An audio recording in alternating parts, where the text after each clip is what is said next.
have a 4.73 pound brisket flat today, and what I'm going to do is go ahead and get it prepared. Just want to kind of show you guys how I prepare it.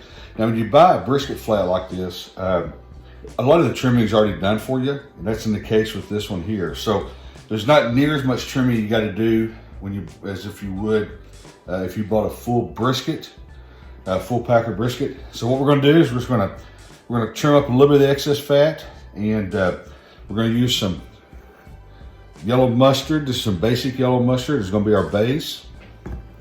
Then I'm going to use a little bit of Jane's Crazy mixed up salt. It's kind of a salt, pepper, garlic, SPG kind of mix. And then I'm going to use some of Malcolm Reed's Killer Hog. So, and we're going to season this up. We're going to let it set overnight in the fridge. So I'm just using an old tin that I had, that I cleaned up, a little bit of foil inside of it. The reason I did that is I use these tins quite often. I reuse them. And I put some foil on the bottom just in case there happened to be a small hole or puncture or whatever in that. So what we're going to do now is we're just going to trim some of the excess fat. Hopefully you can see it. Like I said, there's not much at all on this one here. So just a few small pieces. Like here's a small piece right here. Can go in. Just want to kind of trim that back. If you had a full pack of brisket, you would have some pretty heavy chunky pieces that you want to take off. And some of this stuff can stay. You just don't want to have the big chunks, because the big chunks are just so big they don't render down, and they end up just being a big fatty cap. So really there's not much more on that side there at all that we're going to worry with. Go ahead and take that piece there off just to clean it up, and then I'll stick that to the side. Here, just a second. Okay. Go ahead and pat that down with a paper towel. You also get some of that excess moisture off from where it's been packed in the vacuum pack. Go ahead and flip it to the other side here.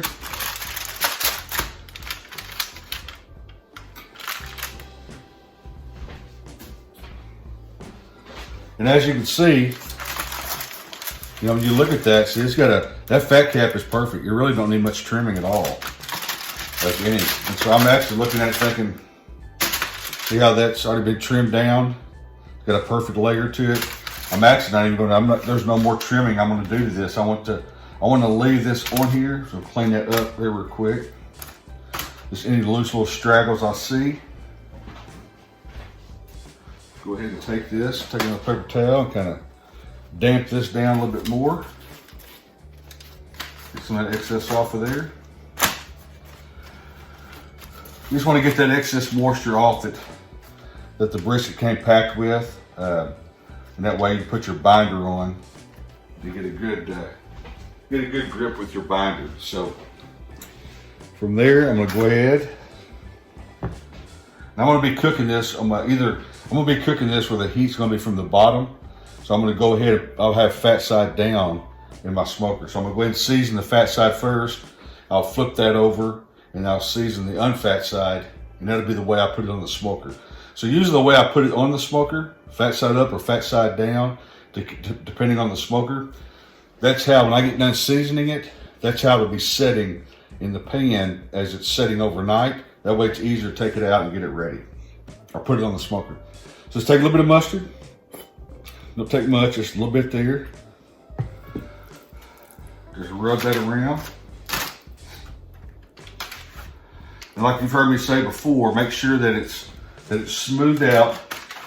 You don't want big areas of it sitting like in a big pool of mustard, because if that happens, it won't form a bark, and you want that bark to form. So just kind of get around the edges.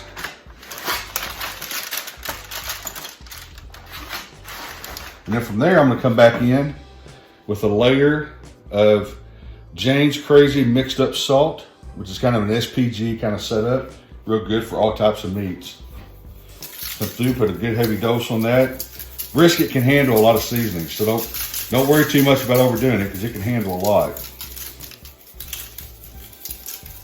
And a lot of it cooks off in during the cooking process too. So make sure you get around the edges real good. A little bit tricky, you just have to kind of take your hands there and kind of play with it.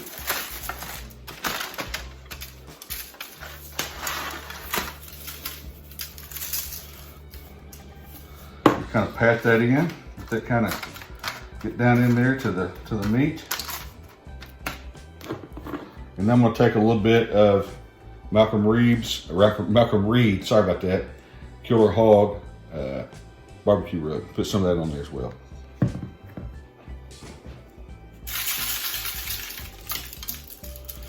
And this Killer Hog does a really good job. It's got a really good color to it. So it really helps the barbecue, or it helps the brisket really form a good bark and gives a beautiful color to the finished product. Gotta do the same thing, just walk it all the way around. Sometimes I just spin it like that, makes it a little bit easier. There's no real science to this. I mean, there's no perfect way to do it. It's just kind of like a kid, you know, when you're a kid playing in the mud, you just go in the mud and you play. So that's really what it boils down to, is get your good coat on there, get it looking good. Now I'm just gonna flip it over to the other side. I'm gonna do the same process. We'll put a little bit of mustard on here. Rub all that mustard in. It's gonna give it a good base, so that whenever you put your dry rub on, it'll adhere to it real good and stick. And it helps it to actually start overnight. When you season like this overnight, the seasoning actually starts going in and creating a bark on there. It's kind of odd how that works, but it goes ahead and starts drying certain parts of the meat out, and it'll start forming you a good bark.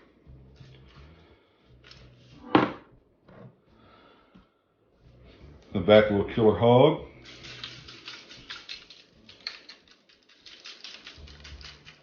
Pretty good layer there.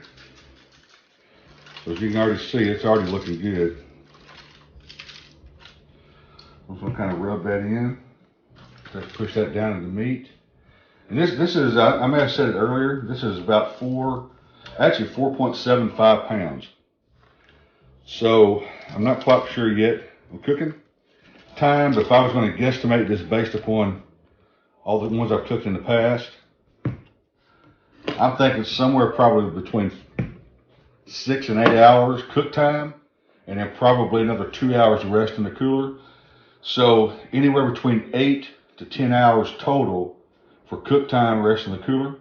And we'll be cooking this somewhere around 250 to 275 over some hickory mesquite in direct heat. So let's go get this thing put on, and I appreciate you watching me shake down this brisket.